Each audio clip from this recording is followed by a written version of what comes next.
أعوذ بالله من الشيطان الرجيم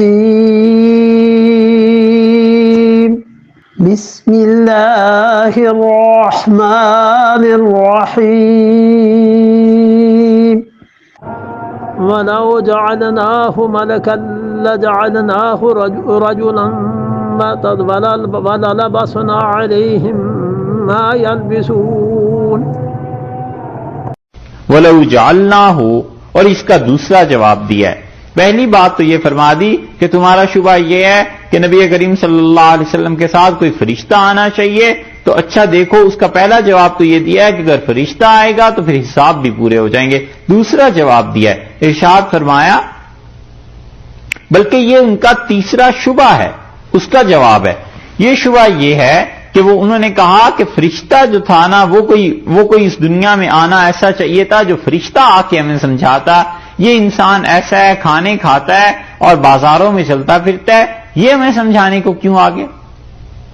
اس شبے کو اللہ تعالیٰ نے سورہ بنی اسرائیل میں ہی ذکر کیا ہے، یہ جو ابھی ہم دیکھ رہے تھے، پھر اسے دیکھ لیجئے گا 15ویں پارے میں جہاں سے آغاز ہو رہا ہے سورہ بنی اسرائیل کا، اس میں اللہ تعالیٰ نے ان کے اس شبے کا بھی ذکر کیا ہے، یہ تیسرا شبہ ہے ان کا۔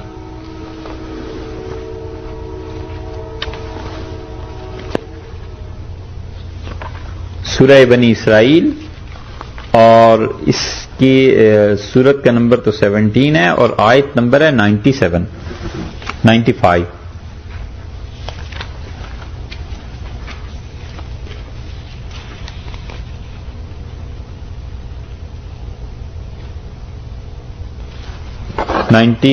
کو دیکھیں پھر بات ساری واضح ہو جائے گی۔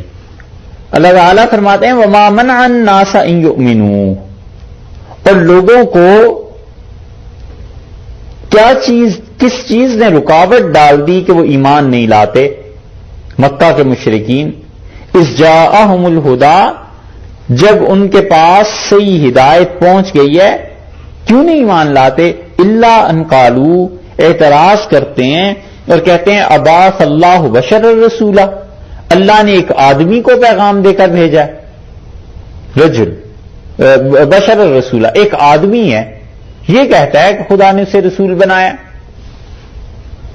آپ فرمائیے قل، آپ ارشاد فرمائیے لو کان فی الارض ملائکۃ، اگر زمین میں فرشتے ہوتے، یمشون چلتے پھرتے، مطمئنین اور وہ بستے ہوتے زمین میں فرشتے، لنزلنا علیہم من السماء ملکا رسولا، تو ان پر ہم آسمان سے پھر کوئی فرشتہ ہی نازل کرتے، کیونکہ زمین میں بشر انسان بستے ہیں، اس لیے انسان ہی نازل کرنا ہے، انسان ہی بھیجنا ہے، اسی پہ اپنا پیغام نازل کرنا ہے۔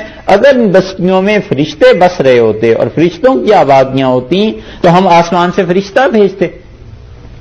یہ جو شبہ تھا ان کا کہ فرشتہ کیوں نہیں آ گیا، اس کا ایک جواب تو اللہ تعالی نے وہ دے دیا بنی اسرائیل میں کہ اگر یہاں فرشتے ہوتے تو اس کو۔ دوسرا جواب یہاں دیکھ لیجئے، وَلَوْ جَعَلْنَاهُ مَلَكًا، اللہ نے فرمایا یہ کہتے ہیں آنے والا فرشتہ ہوتا، وَلَوْ جَعَلْنَاهُ، اگر ہم اسے کر دیتے، اسے سے مراد وہ جو ہستی آنی ہے، وہ جس کو ہم نے بھیجنا ہے، اگر ہم اسے ان کے اعتراض کا جواب دیتے ہوئے اللہ فرماتے ہیں کہ اگر ہم اسے کر دیتے ملکن فرشتہ، لجعلناہ، تو یہ جو بھی ہستی آتی، جو بھی آتے، وہ کیا ہوتے؟ رجلن، مرد ہوتا۔ اس سے معلوم ہوتا ہے رجلن کے لفظ سے کہ عورتوں کو نبوت نہیں ملی۔ اللہ تعالی نے نبوت کے معاملے میں مرد کا ذکر کیا ہے نا، وَلَوْ جَعَلْنَاهُ مَلَكًا، اور اگر ہم اس بھیجنے والے کو فرشتہ ہوتا، لَجَعَلْنَاهُ رَجُلًا، تو ہم اسے مرد بناتے، ہم اس کو فرشتہ بھی ہوتا تو اس صورت میں بھی ہم اسے مرد بنا کر بھیجتے دنیا میں، تو مذکر کو فرمایا ہے، مؤنث کے لیے نہیں۔ وَلَلَبَسْنَا عَلَيْهِمْ، اور ان پر شبہ ڈالتے ہم، ما یلبسون، وہی شبہ جو یہ لاتے ہیں اب، لَلَبَسْنَا عَلَيْهِمْ، ہم ان پر شبہ ڈال دیتے، یعنی مطلب یہ ہے کہ جو گمراہ ہو رہے ہیں اس وجہ سے ہو رہے ہیں نا، کہ کہتے ہیں بشر کیسے رسول ہو سکتا ہے۔ اللہ نے فرمایا ہے یہ جو آتا جو بھی آدمی ان کی ہدایت کے لیے، تو اس وقت بھی ہم ان کو یہی شبہ ان کا ہو جاتا، اس آدمی پر بھی ہم ڈال دیتے ان کے جی میں۔ یہ دلیل ہے اس کی کہ ہدایت اور گمراہی دونوں اللہ کی جانب سے ہیں۔ بندہ جب ارادہ کر لیتا ہے تو خدا پھر ایسے کر بھی دیتا ہے، کیونکہ اللہ نے اپنی طرف نسبت کیا کہ لَلَبَسْنَا عَلَيْهِمْ، ہم ان کو وہی شبہ دے دیتے ما یلبسون، جو شبہ یہ اب لاتے ہیں اس پر بھی یہی شبہ لے آتے۔ تو اللہ تعالی نے اپنے ساتھ جو نسبت کی ہے یہ ایسے ہی ہے جیسے سانپ، جیسے زہر، جیسی یہ چیزیں ہم ادب کی وجہ سے اللہ کے ساتھ نسبت نہیں کرتے، وگرنہ پیدا تو اللہ ہی نے کی ہیں۔ تو گمراہی بھی اللہ ہی نے پیدا فرمائی، کفر بھی اللہ ہی نے پیدا فرمایا ہے، یہ چیزیں اللہ ہی کی طرف سے ہوتی ہیں۔ مگر بات یہ ہے کہ انسان جب تہیہ کر لیتا ہے کہ میں نے یہ کام کرنا ہے، تو اس کے پکے ارادے پر اللہ ان چیزوں کو پیدا کر دیتے ہیں۔ خالق اللہ ہے اور کاسب انسان ہے، بندہ ہے۔ اور یہ وہ اعتدال کا راستہ ہے اہل سنت والجماعت کا۔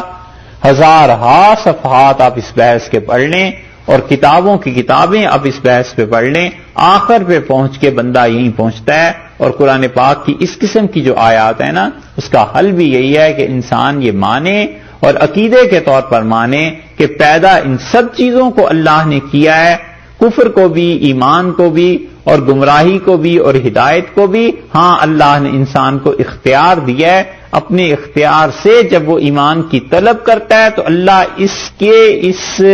اس آدمی کی خواہش اور طلب اور عزم پہ اپنی چیز جو بھی اللہ کے ہاں اس کو پیدا فرما دیتے ہیں۔ اور عزم کفر کا کر لیتا ہے، اللہ کفر کو پیدا کر دیتے ہیں، بندہ اس کا کسب کرتا ہے، اس کفر کے ذریعے کام کرتا ہے۔ اسی لیے یہاں فرمایا کہ وَلَلَبَسْنَا عَلَيْهِمْ، ہم اس پر ڈال دیتے کیا چیز؟ ما یلبسون، جو یہ لاتے ہیں، جو لاتے ہیں اس پر بھی وہی شبہ پیدا ہو جاتا۔ فرشتے ہوتے، حضور اقدس صلی اللہ علیہ وسلم پہ اعتراض یہ ہے کہ بشر اور رسول ہے، کہتے ہیں فرشتہ آ جائے۔ اچھا فرشتہ آ جاتا تو کیا ہوتا؟ اللہ نے فرمایا پہلی بات تو یہ کہ یہاں فرشتے ہوتے تو ہم فرشتہ بھیجتے نا، یا تو انسان ہی بستے ہیں، اس لیے انسان ہی بھیجنا ہے۔ اور پھر دوسری بات اس سے گہری فرما دی ہے کہ جو ہدایت ان کی قسمت میں ہے ہی نہیں نا، اس پر بھی یہی شبہ ہم ان کے ذہن میں ڈالتے جو شبہ یہ اب کر رہے ہیں۔